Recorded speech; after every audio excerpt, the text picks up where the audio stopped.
नमस्कार विद्यार्थी मित्रांनो, मी प्राध्यापक सचिन विष्णू पवार.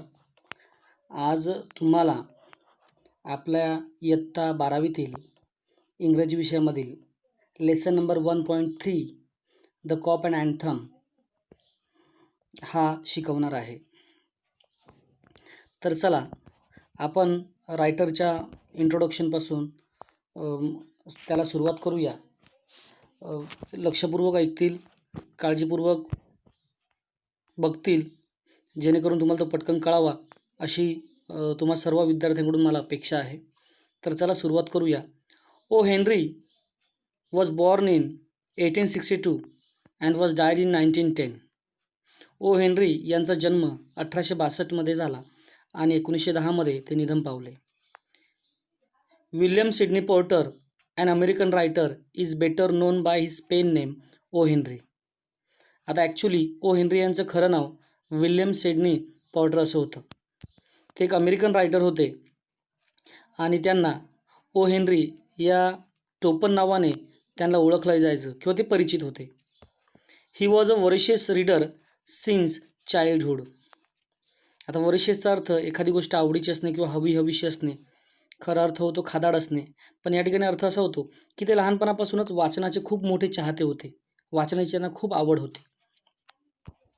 ही स्टार्टेड अ ह्युमरस वीकली. त्यांनी एक विनोदी साप्ताहिक सुरू केलं, that is the rolling stone. The rolling stone नावाचं त्यांनी एक साप्ताहिक सुरू केलं, विनोदी साप्ताहिक. And when the venture failed he join the Houston Post as a reporter, columnist and occasional cartoonist.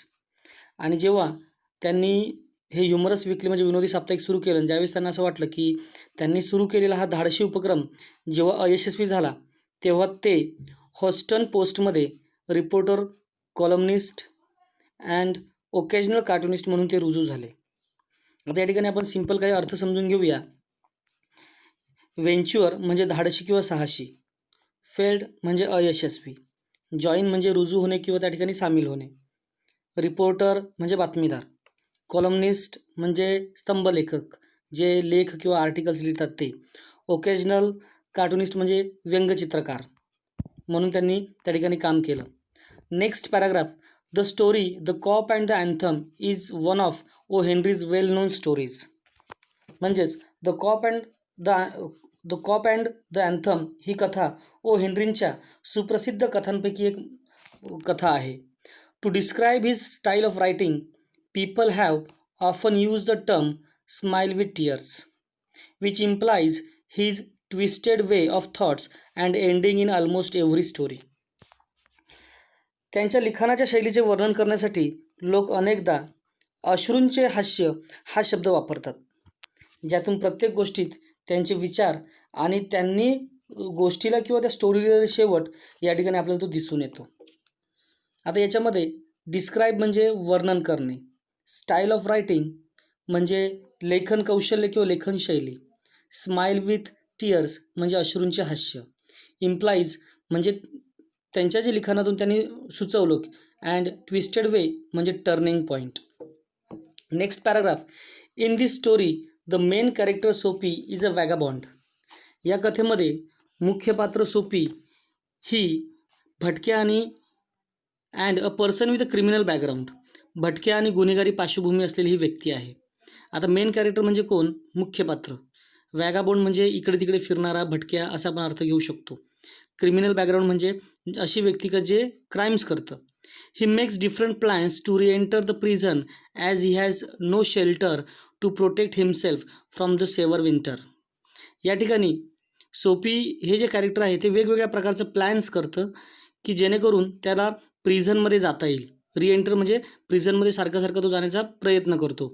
As he has no shelter, कारण त्याच्याकडे कोणत्या प्रकारचं घर किंवा आश्रय किंवा निवारा नव्हता. And to protect himself from the severe winter, आणि तो स्वतःला त्या तिथे असलेल्या अति थंडीपासून किंवा कडक थंडीपासून वाचवण्यासाठी तो असे प्लॅन किंवा अशा योजना आखत असतो. The story ends in an unexpected way. ही जी काही कथा आहे ही अनपेक्षितपणे समाप्त होते. अनएक्सपेक्टेड म्हणजे काय की ज्याचा आपण विचार करू शकत नाही, अशा वेगळ्या पद्धतीने ही स्टोरी या ठिकाणी काय होते, तिचा एंड होतो. O Henry has depicted Soapy's futile attempts to get arrested in a very humorous vein. आता या ठिकाणी रायटर सांगतायत की सोफीच्या अटक होण्यासाठी त्याने केलेले निरर्थक प्रयत्न अत्यंत विनोदी पद्धतीने म्हणजे ओ हेनरी यांनी या ठिकाणी त्यांचं वर्णन केलेलं आहे. डेपिक्ट म्हणजे वर्णन करणे आणि फ्युटाईल अटेम्प्ट्स म्हणजे काय, निरर्थक केलेले प्रयत्न. त्याने फार वेळा प्रयत्न केले स्वतःला अटक करून घेण्यासाठी की जेणेकरून त्याला तुरुंगात जाऊन एक सेफली राहता येईल, पण विनोदी पद्धतीने त्या ठिकाणी त्याने केलेले जे काही प्रयत्न होते ते पूर्ण वेईन झाले, म्हणजे ते निरर्थक झाले किंवा त्याचा कोणताही उपयोग झाला नाही. The cop and the anthem is about freedom and confinement. म्हणजेच the cop and the anthem ही कथा स्वातंत्र्य आणि बंदिवासाविषयी आहे. कन्फाइनमेंट म्हणजे प्रिझन, जेल असं आपण म्हणू शकतो. Initially Soapy feels that there is a freedom from miseries and worries in confinement means prison. सोफीला सुरुवातीला असं वाटतं की म्हणजे जेलमध्ये किंवा कैदेमध्ये स्वातंत्र्य आहे. कशापासून? तर दुःख आणि चिंतेपासून. आता या ठिकाणी इनिशियलचा अर्थ होतो बिगिनिंग, सुरुवात होणे किंवा सुरुवातीला असा अर्थ. The notes of anthem transform him from within and he resolve to work hard. एका प्रार्थना किंवा समूहगीताने सोफीमध्ये म्हणजे सोफीच्या स्वतःमध्ये स्वतःच्या अंतर्गत मनामध्ये भरपूर मोठं परिवर्तन घडवून आणलं होतं. And he resolve to work hard, आणि तो अधिक कष्ट किंवा तो मेहनत करण्याचा त्या ठिकाणी त्यावेळेस तो निर्णय घेतो. सोफी फेसेस द आयरनी ऑफ फेट as the moment he realises the real freedom lies in a virtuous life. बहुतेक वेळेस असं होतं की सोफीला दैवाच्या उपासाला तोंड द्यावं लागतं, म्हणजे प्रत्येक वेळेस त्याचं नशीब त्याला काय करतं, साथ देत नाही. जेव्हा त्याला चांगले वागण्यातच खरे स्वातंत्र्य आहे याची जाणीव होते, व्हर्च्युअस लाईफ म्हणजे चांगलं जगणे, त्याला त्या ठिकाणी जाणीव होते की खरं स्वातंत्र्य कशामध्ये आहे, तर चांगलं वागण्यामध्ये आहे याची जाणीव होते. He is taken into confinement, आणि त्याचवेळी देव त्याला बंदिवान बनवतो. म्हणजे सिम्पली असं आहे की हा एक छोटासा क्रिमिनल आहे की हा प्रत्येक वेळेस प्रयत्न करतो की थंडीच्या काळामध्ये त्याला जेलमध्ये जायचं असतं आणि तो वेगवेगळे प्रयत्न करतो, योजना करतो, पण ही वॉज फेल, तो त्या ठिकाणी अपयशी होतो. आणि शेवटला त्याला असं कळतं की कोणत्याही प्रकारचं समजा आपल्याला आयुष्य चांगलं जगायचं आहे तर आपण चांगलं वागलं पाहिजे, चांगलं वागलं आपण तर तेच खरं आपलं स्वातंत्र्य आहे, असं तो ह्या ठिकाणी स्टोरीमध्ये आपल्याला ओ हेनरी सांगण्याचा प्रयत्न करतात. चला तर आता आपण आपल्या या लेसनला म्हणजे ज्या स्टोरीला सुरुवात करतोय, the cop and the anthem. First paragraph. Soapy left his bench and stroll out of the square and across the level sea of asphalt. म्हणजेच सोफीने बागेमध्ये ज्यावेळेस तो बसलेला होता किंवा ज्या ठिकाणी तो बसलेला होता त्या ठिकाणचा बेंच त्याने लेफ्ट केला, म्हणजे त्याने सोडला. And stroll out of the square, आणि तो भटकत पुढे, स्ट्रोल आउट म्हणजे पुढे वॉक करत येणं किंवा चालत येणं, पुढे तो चालत आला चौकामध्ये. And across the level sea of asphalt, आणि डांबरी रस्त्यावर तो थोडासा पुढे चालत निघाला. Where Broadway and Fifth Avenue flow together, की ज्या ठिकाणी ब्रॉडवे आणि फिफ्थ ॲव्हेन्यू हे दोन्ही रस्ते एकत्र येत होते. Up Broadway he turn and stopped at a luxurious cafe. आता या ठिकाणी लक्झरियस केफ म्हणजे एखादं हॉटेल. ज्या ब्रॉडवेकडे तो वळाला आणि एका आरामदायक हॉटेलसमोर तो येऊन थांबला. Next paragraph. Soapy had confidence in himself from the lowest button of his vest upward. सोफीला त्याने घातलेला जो काही शर्ट होता किंवा जे काही जॅकेट किंवा जो कोट होता त्याला त्याच्या शेवटच्या बटनापासून वर स्वतःवर भरपूर असा आत्मविश्वास म्हणजे कॉन्फिडन्स होता. म्हणजे याचा अर्थ की कोटपासून खाली म्हणजे त्याच्या कमरेपासून खाली त्याचे कपडे फाटलेले असतील किंवा ते खराब असतील. He was shaven and his coat was trim and he is neat. त्याने दाढी केलेली होती आणि त्याचा कोट किंवा त्याने घातलेले जे काही कपडे होते ते एकदम नीटनेटके होते. Black bow had been presented to him by a lady missionary on Thanksgiving Day. त्याला थँक्स गिव्हिंग डे या सणाच्या दिवशी म्हणजे या फेस्टिवलच्या दिवशी एका ख्रिस्ती धर्मगुरू लेडीजने म्हणजे स्त्रीने त्याला एक काळ्या रंगाचा बो दिलेला होता. बो म्हणजे या ठिकाणी आपण म्हणू शकतो फूल वगैरे असतं ते जे आपण कोटला किंवा आपण आपल्या कोटमध्ये आपण ते घालतो गळ्याजवळ, तर त्याने तो गळ्याजवळ ते घातलेलं होतं. If only he could reach a table in the restaurant unsuspected success would be his. या ठिकाणी की सोपी असा विचार करतो की जर तिथे कोणालाही जर संशय आला नाही आणि तो जर हॉटेलच्या टेबलापर्यंत पोहोचला तर त्या ठिकाणी त्याच्या मनामध्ये जो काही विचार चालू होता तो काय होणार होता, सक्सेस वुड बी हीज, की त्याला सक्सेस किंवा ती त्याला यश मिळणार होतं. The portion of him that would show above the table would raise no doubt in the waiter's mind. आता या ठिकाणी आपण म्हणू शकतो की टेबलाच्या वर दिसणारा जो काही भाग होता, मग टेबलाच्या वर म्हणजे आता ॲक्च्युली सोपीने जो वर काही कोड घातलेला होता, जर त्याने वेटरने तो कोड बघितला असता तर त्याच्यामध्ये कोणत्या प्रकारची म्हणजे वेटरच्या मनामध्ये कोणत्या प्रकारची तिथे शंका निर्माण झाली नसती, असं आपल्याला या ठिकाणी सोपी सांगण्याचा प्रयत्न करतोय. A roasted mallard duck thought Soapy would be about the thing with a bottle of wine and then some cheese, a cup of coffee and cigar. म्हणजे सिम्पलमध्ये की सोपी या ठिकाणी विचार करतोय, थॉट सोपी विचार करतो की त्याला भाजलेले मलाड जातीचे बदक, दारूची एक बाटली म्हणजे वाईन, थोडंसं चीज म्हणजे दुधापासून आपण बनवलेलं जे असतं ते, आणि एक कप कॉफी आणि त्याला सिगारेट त्याला ती मिळणार होती. म्हणजे त्याने त्या ठिकाणी ऑर्डर केलेली असेल म्हणून तो त्याची वेट करत असेल किंवा त्याला ते मिळणार होतं असा तो विचार करतोय. $1 for the cigar would be enough. आणि तो विचार करतोय की सिगारेट घेण्यासाठी किंवा सिगारेट आणण्यासाठी $1 त्याच्याकडे इनफ होता, म्हणजे सफिशियंट होता, पुरेसा होता. The total would not be so high as to call forth any extreme of revenge from the cafe management. आता या ठिकाणी तो म्हणतो की जेवढं काही मी ऑर्डर केलं, जेवढं म्हणजे ते मी खाल्यानंतर किंवा मी घेतल्यानंतर एकूण होणारं बिल हे तितकेही जास्त होणार नव्हते की हॉटेलचे व्यवस्थापक टोकाचा बदला घेतील, म्हणजे मला वेगळ्या प्रकारचं रिव्हेंज म्हणजे त्रास देतील असा तो विचार करतोय. And yet the meat would leave him filled. आणि त्याला त्या ठिकाणी मटणसुद्धा खायला मिळणार होते. And happy for the journey to his winter island. आणि तो त्याचे पैसे देणार नव्हता किंवा त्याच्याकडे तेवढे पैसेच नव्हते आणि तो या ठिकाणी म्हणतोय and happy for the journey to his winter island. आणि तो अटक होऊन त्याला विंटर आयलँड या ठिकाणी तुरुंगात टाकले जाणार होते. म्हणजे या ठिकाणी आपण अर्थ या ठिकाणी असा लावू शकतो की त्याने असं प्लॅन करून आला होता की मी त्या ठिकाणी हे गोष्टी ऑर्डर करेल आणि पैसे द्यावीच्या वेळेस मी पैसे देणारच नाही, जेणेकरून ते जे काही तिथलं मॅनेजर असेल किंवा त्या हॉटेलमधला जो मालक असेल तो काय करेल, पोलिसांना कॉल करून मला जेलमध्ये टाकण्यात येईल. आता त्या ठिकाणी विंटर आयलँड म्हणजे त्या ठिकाणी आपण म्हणू शकतो की प्रिझनला त्यांनी तो रेफरन्स दिलेला आहे की त्याला तुरुंगात टाकलं जाईल. Next paragraph. बट ॲज सोपी set food inside the restaurant door. आता या ठिकाणी सोपी हळूहळू काय करतो की हॉटेलमध्ये तो रेस्टॉरंटमध्ये त्या ठिकाणी हळूहळू पुढे चालत जातो. The head waiter's eye fell upon his tattered trouser and decadent shoes. आणि लगेचच तिथे असणारा जो हेड वेटर आहे, जो मुख्य वेटर आहे, त्याची नजर सोपीच्या फाटक्या विजारीकडे आणि खराब झालेल्या बुटांकडे जाते. आता ह्या ठिकाणी आय फेल अपॉन म्हणजे सॉ किंवा नोटीस, त्याचं लक्ष जाणे किंवा तो बघतो.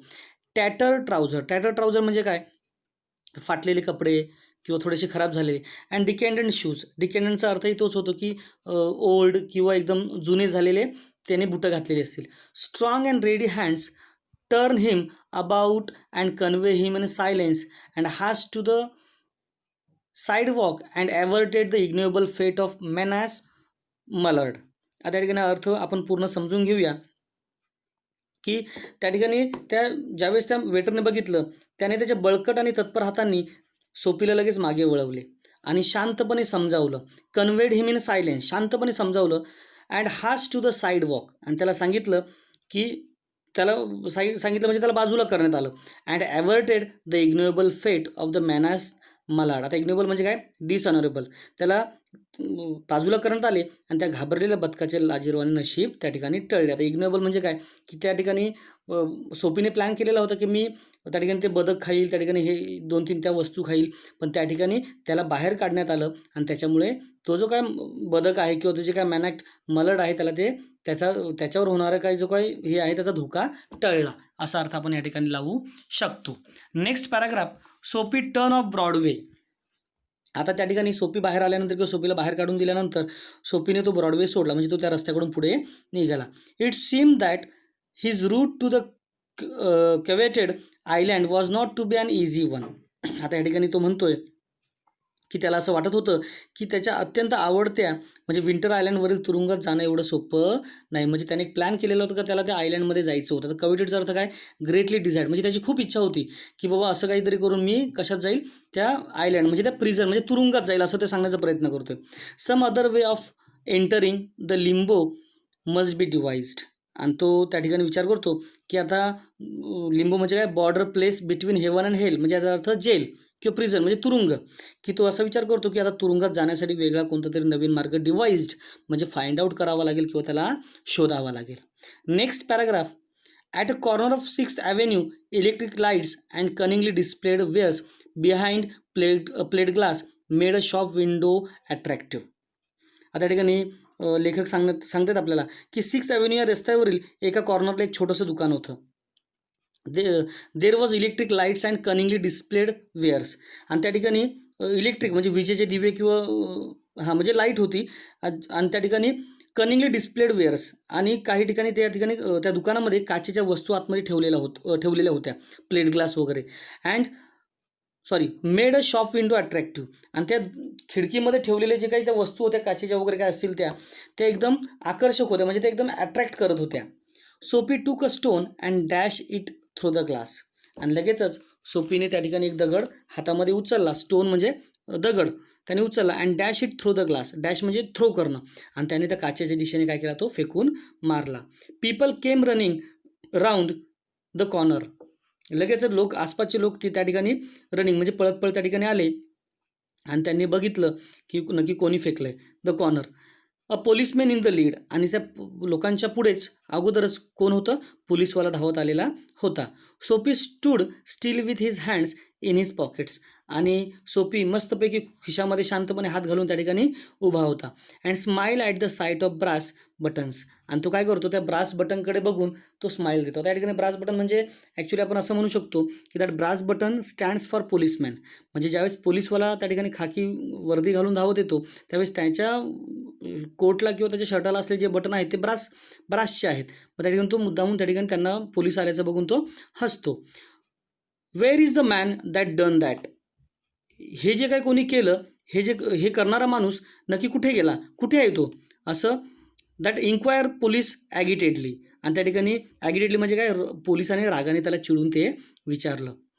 Don't you think that I might have had something to do with it, आणि त्या ठिकाणी लगेच सोफी म्हणतो, मी हे केले असेल असं तुम्हाला वाटत नाही का, sed Sophie with a friendly voice, आणि तो बोलताना एकदम फ्रेंडली व्हॉइस म्हणजे एकदम मैत्रीपूर्ण आवाजामध्ये किंवा प्रेमळ आवाजामध्ये तो काय करतो, पोलिसाला सांगतो. As one greets good Fortune, जसं काय तो पोलिसाला काय देतोय, शुभेच्छा देतो. ग्रीट्स गुड फॉर्च्यून म्हणजे एखाद्या चांगल्या गोष्टीला तो काय करतोय, शुभेच्छा देतोय.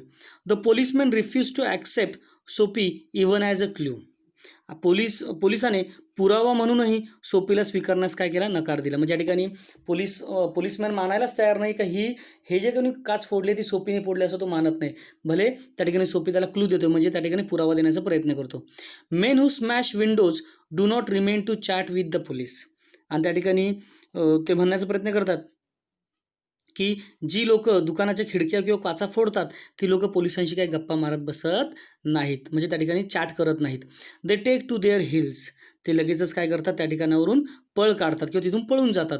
The policeman saw a man halfway down the block running to catch a car, आणि तेवढ्यात पोलिसाला काही अंतरावर एक माणूस पळताना दिसतो किंवा तो कार पकडताना दिसतो. With drawn club he join in the pursuit, आणि लगेचच ते बघितल्यानंतर पोलीस त्याची काठी जी आहे, म्हणजे त्या ठिकाणी आपण म्हणू शकतो ड्रॉन क्लब म्हणजे या ठिकाणी म्हणू शकतो का आपण, त्याने त्याची काठी काय केली, वर उगारली किंवा त्याने त्याची काठी खेचून किंवा घेऊन तो लगेचच त्याच्या पाठलाग करू लागला किंवा त्याच्या मागे धावू लागला. त्या ठिकाणी परशूटचा अर्थ काय होतो, पाठलाग करणे किंवा मागे मागे जाणे. Soapy with disgust in his heart drifted along twice unsuccessful, आणि या ठिकाणी सोफीला थोडंसं डिस्गस्ट फील होतं, म्हणजे त्याच्या मनाला फार दुःख होतं, त्याला स्वतःचा तिरस्कार होऊ लागतो, आणि त्याला असं वाटतं ड्रिफ्टेड अलॉंग ट्वाईस अनसक्सेसफुल, म्हणजे त्या ठिकाणी त्याला ड्रिफ्ट म्हणजे या ठिकाणी त्याला स्वतःला अटक करून घ्यायची होती, पण दुसऱ्यांदा परत तो काय होतो, या ठिकाणी अनसक्सेसफुल म्हणजे अयशस्वी होतो. आता या ठिकाणी आपल्या लक्षात आलं पाहिजे की फर्स्ट टाईम तो रेस्टॉरंटमध्ये जातो, तिथे बसल्यानंतर त्याला वेटर बघतो आणि वेटर लगेच बाहेर काढून देतो, का तर त्याच्या कॉस्ट्युम्समुळे, त्याच्या कपड्यांमुळे, की बाबा हा बिल पेड करू शकत नाहीत. हा त्याचा पहिला प्रयत्न फसला. सेकंड प्रयत्न तो काय करतो की काचेवर दगड मारतो, पण even though that police was not going to be accepted that was done by the Soapy policeman मान्य करायलाच तयार नाही आहे की ते कोणी काच फोडलेली आहे किंवा त्या खिडकीवर कोणी दगड मारला आहे, सोफीने मारला आहे. म्हणजे त्याचे दोन हे जे प्लॅन असतात या ठिकाणी काय होतात, अनसक्सेसफुल होतात, आणि तो स्वतःला थोडासा या ठिकाणी काय समजतो, अनलकी समजतो. नेक्स्ट पॅराग्राफ बघूया आपण. On the opposite side of the street was a restaurant of no great pretensions. आता पुढे लेखक आपल्याला पुढे स्टोरी कंटिन्यू करतात की रस्त्याच्या पुढील एका बाजूला एक छोटंसं रेस्टॉरंट होतं, पण ते नो ग्रेट प्रिटेन्शन म्हणजे ते एवढंही काही चांगलं नव्हतं किंवा एवढं फार खूप मोठं नव्हतं, म्हणजे ते एकदम साधंसुधं होतं. It catered to large appetites and modest purses. या ठिकाणी ते हौशी खवय्यांना म्हणजे जे कोणी खाणारी लोक आहेत पण त्यांना कमी बिलाची अपेक्षा असते अशा प्रकारचं ते हॉटेल होतं. म्हणजे it cater to large appetites and modest purses, म्हणजे याचा अर्थ या ठिकाणी असा होतो की काही लोक खाण्यासाठी खूप इच्छुक असतात किंवा ते वेगळ्या प्रकारचे थोडेसे खादाड असतात पण त्यांना कमी बिलाची अपेक्षा असते. म्हणजे अशा प्रकारचं ते हॉटेल काय करत होतं, ती सर्व्हिस प्रोव्हाइड करत होतं. Its crockery and atmosphere were thick. आता ॲक्च्युली याचा अर्थ होतो its crockery and atmosphere were thick. तेथे चिनी मातीची भांडी होती आणि बहुतेक त्या ठिकाणी ॲटमॉस्फिअर काय होतं, थिक होतं, म्हणजे थोडीशी गर्दीचं वातावरण त्या ठिकाणी त्या हॉटेलमध्ये दिसत होतं. Its soup and napery thin. आणि तेथे असणारा जो रस्सा आहे म्हणजे सूप आहे आणि तेथे असणारे काही नॅपरीज म्हणजे काही कपडे म्हणजे कापड आहे किंवा तिथे टाकलेले काही कपडे असतील ते खूप पातळ आहेत किंवा म्हणजे खूप हलक्या पद्धतीचे आहेत. म्हणजे ॲक्च्युली आता या ठिकाणी अर्थ काय होतो, it's soup and napery thin, म्हणजे तिथे मिळणारा जो काही रस्सा आहे, भाजीचा रस्सा किंवा कसला रस्सा नॅपरी, तिथे असणारे जे काही कापड टेबलवर टाकलेले असतील ते पूर्णपणे काय आहेत, हलक्या पद्धतीचे आहेत किंवा ते जास्त चांगले नाही आहेत. इन टू दिस प्लेस सोपी बीटूक हिमसेल्फ विदाऊट चॅलेंज. आणि ह्या ठिकाणी अशा फारशा महागड्या नसणाऱ्या ठिकाणी सोपी सहज प्रवेश करू शकत होता. म्हणजे अशा प्रकारचा तो चॅलेंज स्वीकारू शकत होता. At a table he sat. तो एका टेबलजवळ त्या ठिकाणी काय होतो, बसतो, म्हणजे तिथे येऊन बसवता. हा त्याचा तिसरा प्लॅन आहे, तिसरा प्रयत्न आहे. अँड कन्झ्युम बीफस्टेक, फ्लॅपजॅक्स, डोनट्स अँड पाय. आणि तो तिथे बसतो आणि त्या ठिकाणी काय काय खातो, दॅट बीफस्टेक, फ्लॅपजॅक, डोनट अँड पाय, म्हणजे हे खाद्यपदार्थ आहेत, म्हणजे हे फूड आयटम्स आहेत, तो त्या ठिकाणी काय करतो, खातो. And then he told the waiter the fact that the minutest coin and himself were total strangers. आणि मग त्याचं खाऊन वगैरे झाल्यानंतर after his taking that food तो वेटरला म्हणजे म्हणाला की माझ्याकडे एक छोटंसं नाणं आहे, बाकीची रक्कम माझ्यासाठी पूर्णपणे अनोळखी आहे. म्हणजे याचा अर्थ असा की त्याचं खाऊन पिऊन सर्व झालेलं आहे आणि त्या हॉटेलमध्ये त्या वेटरला तो सांगतो की माझ्याकडे एकही पैसा नाही, म्हणजे I can not pay the bill, की मी बिल काय करू शकत नाही, पेड करू शकत नाही. मग त्या ठिकाणी पुढे बघा, now get busy and call a cop said Soapy. आणि लगेचच तो या ठिकाणी सोफी त्याला म्हणतो, आता एक काम कर, नाव गेट बिझी, तू स्वतःच्या कामाला लागून घे. And call a cop. आता कॉप म्हणजे नक्की कोण, कॉप म्हणजे पोलीस. की तो सांगतो की ते काम करा, तर पोलिसांना या ठिकाणी तू बोलव आणि मला घेऊन जायला सांग. And don't keep a gentleman waiting. आणि तो मुद्दा म्हणतो की माझ्यासारख्या चांगल्या व्यक्तीला किंवा सभ्य गृहस्थाला जास्त वाट बघायला लावू नको. आता या ठिकाणी हा असं का करतो, because he wanted to go into jail. त्याला जेलमध्ये जायचं असं, प्रिझनमध्ये जायचं असतं. का तर ज्यावेळेस ही स्टोरी घडते त्या ठिकाणी हिवाळा होता आणि त्याच्याकडे कोणत्याही प्रकारचं घर किंवा म्हणजे house or home he didn't have that time, की घर नसतं त्याच्याकडे. सो त्याला कुठेतरी निवारा पाहिजे असतो, म्हणून तो असं चुकीचं ह्या ठिकाणी तो मुद्दामून आता करण्याचा प्रयत्न करतो. No cop for you said the waiter. आणि तो सांगतो त्या ठिकाणी, वेटर त्याला सांगतो की तुझ्यासाठी इथे पोलिसाची अजिबात गरज नाही आहे. With a voice like butter cakes and and eye like the cherry in the Manhattan cocktail. हे कॉन. आणि त्या ठिकाणी तो लगेच म्हणतोय, म्हणजे त्या ठिकाणी तो सांगतो की तुझ्यासाठी पोलिसाची गरज नाही आहे. आणि तो त्याचा व्हॉइस कसा आहे, बटर केक्स. आता बटर केक्स म्हणजे या ठिकाणी ॲक्च्युली फ्रेजसारखं त्यांनी वापरलं. याचा अर्थ होतो की एकदम पातळ आवाजामध्ये किंवा कर्णकर्कश आवाजामध्ये तो त्याला ते हे सांगतो की मला पोलिसाची गरज नाही तुझ्यासाठी. आणि तो एकदम लालबिंद चेरीप्रमाणे त्याचे डोळे करतो आणि बोलतो हे कॉन, अशी तो हाक काय करतो, मारतो. हे कॉन म्हणजे काय, एखादा दुसरा कोणीतरी वेटर त्या ठिकाणी असेल त्या वेटरला तो त्या ठिकाणी बोलवतो. Neatly upon his left ear on the callous pavement two waiter स्पीच सोपी. आणि लगेचच दोन्ही वेटरने सोपीला कठीण अशा रस्त्यावर काय केलं, म्हणजे त्यांनी तिथून त्यांना बाहेर काढलं आणि त्याला तिकडे त्याने बाहेर फेकून दिलं, म्हणजे रेस्टॉरंटच्या बाहेर त्याला काय केलं, काढून टाकलं. आता कॅलॉसचा अर्थ ॲक्च्युली तुम्ही समजून घ्या. कॅलॉस म्हणजे काय, हार्ड म्हणजे काय, एकदम कठीण. म्हणजे त्याने तो जो काही रस्ता असेल, डांबरी रस्ता असेल किंवा असेल, त्या ठिकाणी त्याला पेवमेंटवर म्हणजे त्या रस्त्यावर त्याला काय केलं, ढकलून दिलं त्या दोन वेटरने. पिच म्हणजे थ्रो आउट करणं, बाहेर फेकून दिलं. ही अरोज जॉईंट बॉय जॉईंट. हळूहळू लगेच तो काय होतो, त्याला फेकून दिल्यानंतर करतो, ते खाली पडल्यानंतर तो स्वतःचे अवयव काय करतो, तो म्हणजे तो उभा राहण्याचा प्रयत्न करतो. Joint as a a carpenter rules opens. जसं एखादा व्यक्ती म्हणजे एखादा कार्पेंटर सुतार कसा एखादी जर त्याने काही लाकडाचं बनवलं असेल तर तो एखादी पट्टी कशी उघडी करतो, तसं तो त्याचे एक एक पाय म्हणजे पाय किंवा अवयव उलगडत तो काय होतो, उठून उभा राहतो. अँड डस्टेड हिज क्लोथ्स, आणि तो त्याचे कपडे काय करतो त्या ठिकाणी झटकतो. Arrest seem now but an elusive dream.